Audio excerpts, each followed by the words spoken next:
তো বন্ধুরা, মিনু তার পরিবারের সাথে সমুদ্রে বোটে করে ঘুরতে যায় এবং সেখানে মিনু সদ্য মিনুকে পানির মধ্যে ফেলে দেয়, কিন্তু আশ্চর্যজনক ভাবে মিনু পানির মধ্যে শ্বাস নিতে পারছিল। কিছুক্ষণ পর মিনুর বাবা মিনুকে না দেখতে পেয়ে চিৎকার শুরু করে এবং সেখানে মিনুর ছবি নিয়ে কান্না করতে থাকে।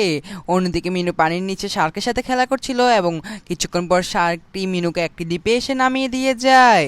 তারপর মিনুর কাছে থাকা সেই অক্টোপাসটিকে মিনু একটি হকি স্টিক দিয়ে মেরে দেয়।